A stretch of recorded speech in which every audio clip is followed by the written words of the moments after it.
momento do início de nossa história que ainda é pouco conhecido pelos brasileiros. Um período importante do Brasil colônia que deixou fortes influências culturais, principalmente na região Nordeste.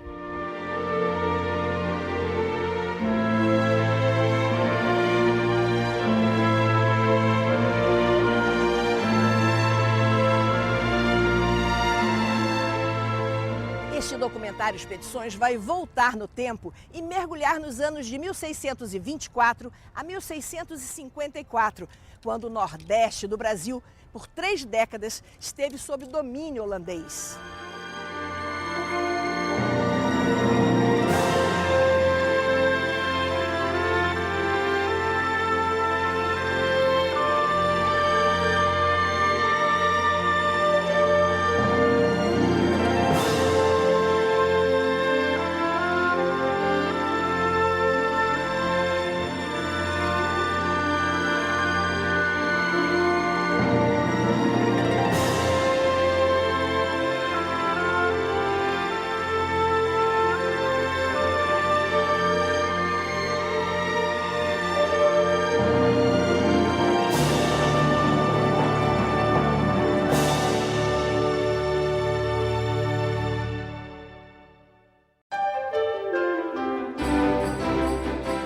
No início do século XVII, o Brasil ainda era um território fragmentado, onde as capitanias não tinham muita comunicação entre si. No Nordeste, a capitania de Pernambuco tinha grande importância na produção e exportação do açúcar.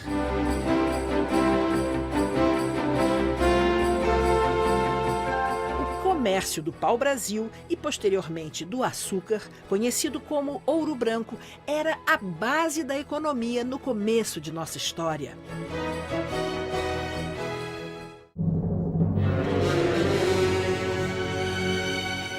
Os holandeses, na época neerlandeses, estavam em guerra com a Espanha, que impôs bloqueio comercial aos portos sob o domínio ibérico. A exemplo do que haviam feito no Oriente, com sucesso, os holandeses criaram em 1621 a Companhia das Índias Ocidentais para retomar à força o comércio do açúcar produzido na região Nordeste do Brasil.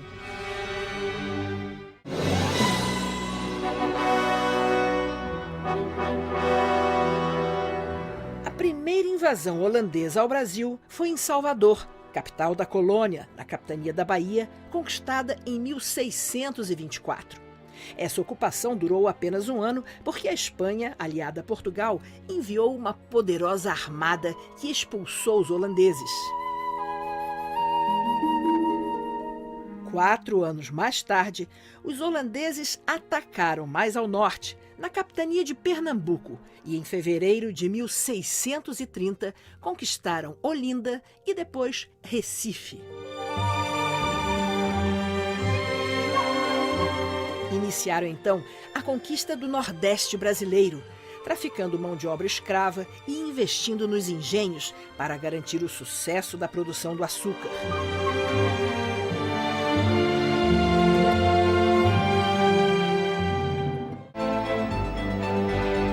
Em 1634, os neerlandeses invadiram a Paraíba, 3 anos depois o Ceará, em 1641, Sergipe e Maranhão. Expandiram-se então para o interior.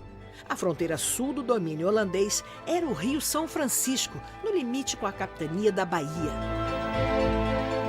Em 1637, chega ao Brasil o conde Maurício de Nassau, nomeado pela capitania das Índias Ocidentais para administrar a conquista.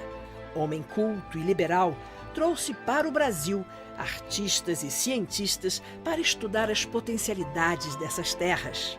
O Nassau tinha uma visão, porque ele era um homem extraordinariamente culto. A gente às vezes esquece que ele tinha 30 e poucos anos, o Franz Pouso tinha 24, o Eckhout 26, os cientistas que vieram com ele 28. Então ele juntou tudo isso e ele era correspondente do Descartes, era amigo do Huygens, era um homem de uma cultura excepcional, era disparado o fidalgo mais bem nascido a jamais pisar nas Américas. O Nassau tem realmente uma dimensão muito importante. Nassau era um nobre do período renascentista, apaixonado por letras, ciências e artes. Recuperou a agromanufatura do açúcar e mudou a história da capitania de Pernambuco e do Brasil colônia. Na realidade, o Nassau obedecia a um cidadão chamado Constantine Huygens, que era o grande, foi aquele que orientava, e foi o Constantine que criou a ideia de se fazer uma missão artístico-científica para conhecer o Novo Mundo. E o Franz Post era o pintor da paisagem, como o Eckalt era o pintor dos tipos humanos. E quando o Franz Post chega aqui, ele chega com a missão não para ser o pintor, mas ele seria um documentarista do grande relatório que o João Maurício Nassau-Sieg iria fazer para o governo dele. Então, o que foi que ele fez? Cada região, vamos dizer, hoje seria município, mas cada vila que eles visitavam, o Franz Post ia atrás e ele era o fotógrafo. Desenhava paisagens tal e qual estão nas suas gravuras. Paralelamente, ele fazia os quadros. E com isso aí, ele se tornou o primeiro pintor da escola flamenga a documentar a paisagem das Américas. Além de dinamizar a economia com a produção açucareira, Nassau criou um grande núcleo urbano, cultural e científico na cidade Maurícia, ou Recife. O material científico produzido pelo Nassau, que publicou livros importantes, além do Barléus, publicou os livros do Piso, do Margraf, etc., foi por 200 anos o único conhecimento que a Europa culta tinha do Brasil. Quer dizer, no começo do século XIX, ainda se usavam os livros de 1640, 50, que o Nassau tinha, com o material que o Nassau tinha trazido. No período da ocupação holandesa, é escrito o primeiro estudo científico da fauna e da flora das 3 Américas. Que foram feitos por cientistas trazidos na comitiva do Nassau, William Piso e Jorge Margraf, que foram trazidos e pensados pelo Nassau e que constrói o História da Natureza Brasileira, que é nada mais, nada menos, não só o primeiro estudo científico da fauna e da flora do Brasil, do país, mas das 3 Américas. Uma coisa curiosa é que Nassau, a expedição de Nassau, acabou reunindo uma coisa muito mais preciosa, não é verdade, do que simplesmente a moeda, o dinheiro. Ele conseguiu construir uma riqueza única, que foi a primeira documentação feita nas Américas, da paisagem, dos povos, costumes, não é isso? Isso é uma avaliação que nós podemos fazer hoje, Paulo. Quer dizer, naturalmente, na época, isso parecia secundário. O importante era ele conquistar o açúcar do Nordeste brasileiro para a Companhia das Índias Ocidentais, que pagava ele. Mas você tem toda a razão que hoje o que sobrou foi um privilégio extraordinário para o Brasil. Os Estados Unidos tiveram que esperar mais 200 anos para ter um bom pintor europeu pintando a paisagem deles, privilégio que nós já tivemos em 1640. Eu acho que, por uma série de motivos, que o Brasil era periférico, agora está deixando de ser, dois episódios que eu acho que são fundamentais da nossa história, o Nassau e a vinda da família real, Dom João VI, são excepcionais também em termos da história mundial, são únicos e são extremamente significativos e nunca foram apreciados na sua devida amplitude. O empresário Brenan ficou impressionado com os artistas trazidos por Nassau e decidiu reunir essas obras em seu museu. A maior coleção de Franz Post do mundo está no Instituto Ricardo Brenan, em Recife, que reúne uma vasta coleção de quadros do Brasil colônia, império e obras sobre a ocupação holandesa no Brasil. É uma coleção começada sistematicamente em 1948, quando depois da Segunda Guerra Mundial ele vai à Europa e encontra as armaduras, os cavaleiros. Em determinado momento chamam a atenção dele para Franz Post, que havia pintado a terra de Ricardo e que havia pintado o engenho de açúcar. Então o grande empresário é tocado pela paisagem de infância e passa a ser o maior colecionador de Franz Post do mundo.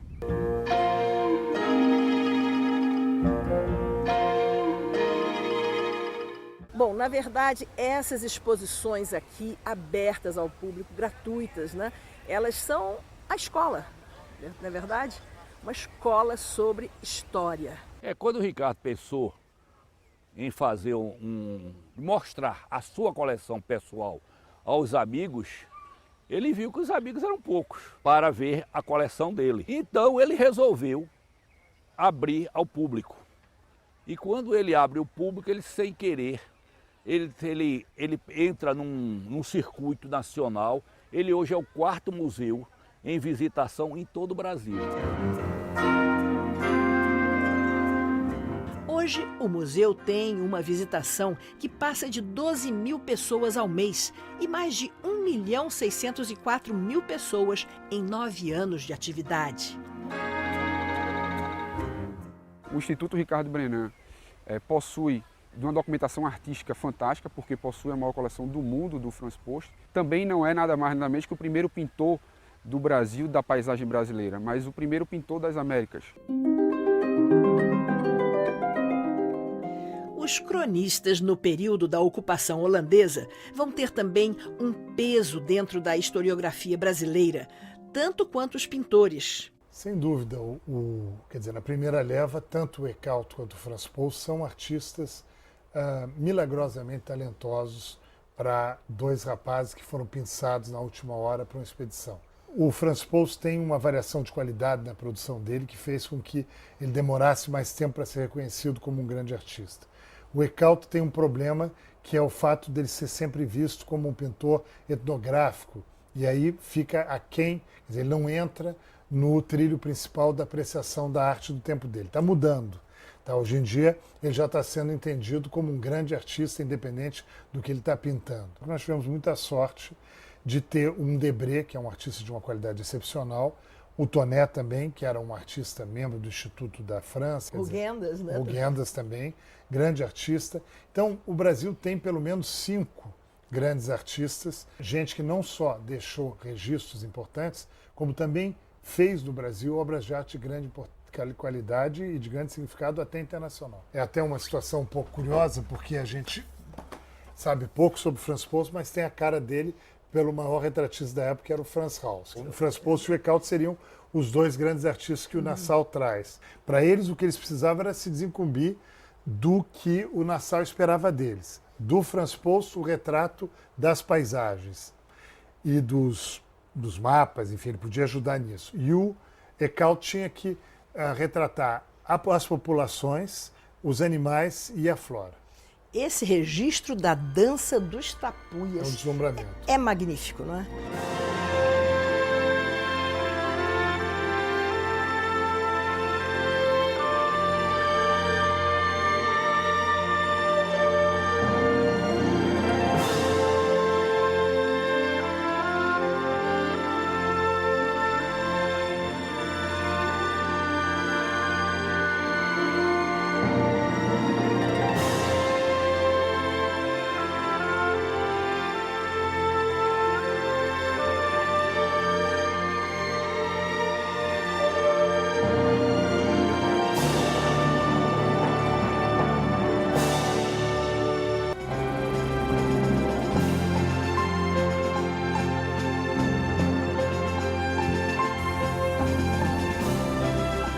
Imagine uma cidade que no começo da história de nosso país, no início do Brasil colônia, recebeu um grande plano urbanístico, com palácios e imensas pontes por cima de canais. Essa cidade é Recife, que durante a ocupação holandesa, no século XVII, se transformou num grande polo econômico na América do Sul.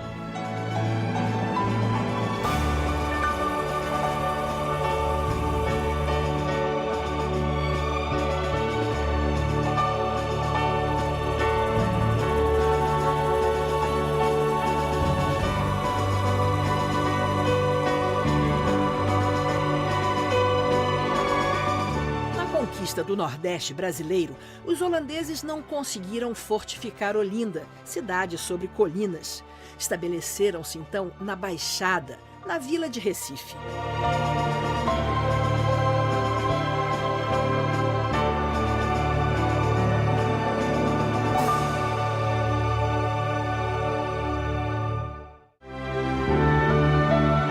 passado da singela vila portuguesa de Recife foi rapidamente alterado. Recife, capital pernambucana à beira-mar. Colonizada por portugueses e holandeses, é conhecida como a Veneza brasileira. Essa presença neerlandesa ainda permanece no seu imaginário também, claro, por conta de que os primeiros traços urbanísticos do que é o Recife histórico foi dado pela essa mudança do centro político comercial que era Olinda para o Recife. Né? Com o incêndio e com a invasão holandesa a Pernambuco, Olinda é incendiada e o Recife já era um grande porto do Atlântico Sul e torna-se um grande centro político da capitania de Pernambuco. Maurício de Nassau revolucionou a vida da capitania de Pernambuco com uma ousada reforma urbanística no Recife, criando a cidade Maurícia.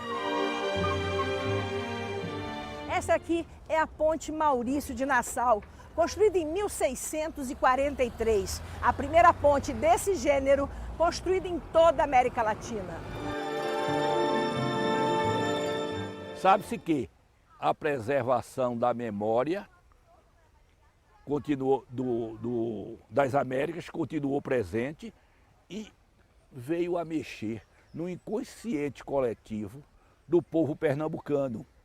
Curiosamente, Nassau daqui não é visto como um invasor, é visto como alguém que influenciou e contribuiu, até muito mais do que ele contribuiu, para a história de Pernambuco.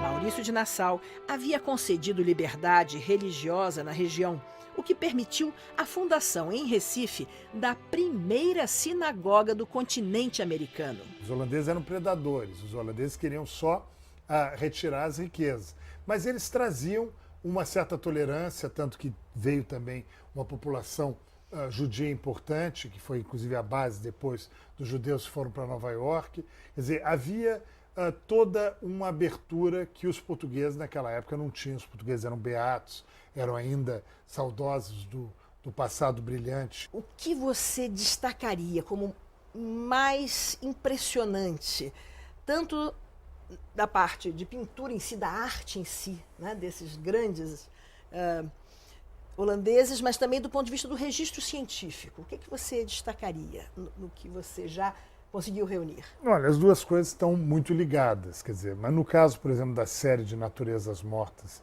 do Eckalt, eu te confesso que vê-las juntas, as 12 juntas, foi um dos maiores impactos em termos de arte que eu tive na minha vida, quer dizer, impacto estético. A composição é tão brilhante, ao ar livre, em cima de um parapeito, a maneira que são distribuídos os elementos. É impressionante que a história da arte do século XIX, porque os quadros estavam meio escondidos na Dinamarca, não tenha se dado conta da importância relativa e excepcional, mas isso está mudando, que tem essa série de quadros. Os quadros de Eckalt permaneceram durante muito tempo em acervos da Dinamarca sem que tenham recebido a devida atenção. Já Frans Post teve uma parte de seus grandes quadros destruídos com a retomada portuguesa de Recife. O registro feito por esses talentosos artistas durante a ocupação holandesa dá uma dimensão do que foi o trabalho desenvolvido aqui por Maurício de Nassau. Pena que no caso do Frans Post, os 18 quadros, as paisagens que ele pintou para decorar o museu, o Palácio do Nassau, só 7 sobreviveram. Se os 18 tivessem permanecido juntos, o impacto deles teria feito do Frans Post um artista já quer dizer, muito famoso, muito mais cedo, entendeu? Só os 7 que sobraram, que eu consegui reunir quando eu fiz a exposição no Louvre do Frans Post, já causaram um impacto excepcional. Em 1644, após Maurício de Nassau ser chamado de volta à Europa, os novos administradores holandeses implementaram uma linha mais rígida de cobrança de dívida aos senhores de engenho do Nordeste. Esse arroxo econômico gerou descontentamento em toda a sociedade local. A consequência imediata foi a chamada Insurreição Pernambucana, com forças lideradas por senhores de engenho, pelo afrodescendente Henrique Dias e pelo indígena Felipe Camarão. As lutas para a expulsão dos invasores se intensificaram em 1645 e uma grande liderança foi a de Antônio Teixeira de Melo. A Espanha se separa de Portugal, mas forma uma aliança para expulsar os holandeses do Brasil.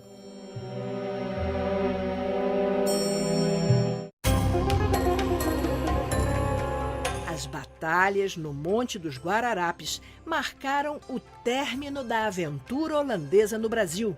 A rendição foi assinada em janeiro de 1654. Eu queria que você falasse, Pedro, desse trabalho fascinante de investigação e de registro da presença holandesa no Brasil. Paula, o meu envolvimento com a presença dos holandeses no Brasil foi, sobretudo, a pesquisa que eu fiz com minha mulher Bia durante 12 anos, em que nós levantamos todos os quadros conhecidos do Franz Pouso, que estão distribuídos por coleções particulares no mundo inteiro, museus. Muitos estão no Brasil, mas muitos também estavam esquecidos em coleções pequenas. E nós tivemos o privilégio de poder reunir toda essa informação e fazer esse catálogo completo da obra do Franz Pouso no Brasil. E a Bia depois teve a oportunidade também de organizar e ser a curadora de uma exposição do Franz Pouso no Instituto Brenan, em que ela montou a exposição permanente. E eu tive também a oportunidade de fazer a curadoria de uma exposição do Franz Pouso no Museu do Louvre, que também fizemos o catálogo completo da obra do Eckalt, que é a obra de uma pesquisadora americana, Rebecca Parker-Brennan, mas nós a encorajamos a transformar um primeiro estudo num catálogo raisonné, como se diz, que é um catálogo completo. O que eu te diria é o seguinte: claro que há grandes momentos na obra dos dois, mas é essa conjunção inacreditável de ter ocorrido uma missão para o Nassau ter a cultura para entender a oportunidade que ele tinha, que era muito mais do que militar e econômica, era uma oportunidade cultural excepcional, e nós temos tido esse privilégio, muito antes de qualquer coisa semelhante nos Estados Unidos, dá uma noção, porque a gente costuma achar que os Estados Unidos tiveram mais sorte ou começaram antes da gente. Não, nós tivemos muita coisa que aconteceu muito antes de lá. Que não foi divulgada. E que não foi divulgado por uma série de motivos, que aconteceu aqui. Mas não há dúvida que a oportunidade, a sorte do Brasil nesse momento, de ter uma documentação da sua natureza, da sua realidade, da sua paisagem, da sua população, da sua flora e da sua fauna, por artistas e cientistas excepcionais, como os que o Nassau trouxe, nunca vai ser exagerada. Então, nunca se dirá o suficiente o quanto o episódio da vinda do Maurício Nassau é excepcional em termos da história mundial. O período de Maurício de Nassau no Nordeste é conhecido como a Idade do Ouro da ocupação holandesa no Brasil. A rica documentação de nossas terras e povos é um registro precioso feito quase 4 séculos atrás, que ficará para sempre. Um testemunho de um momento de nossa história conhecido como o Brasil holandês.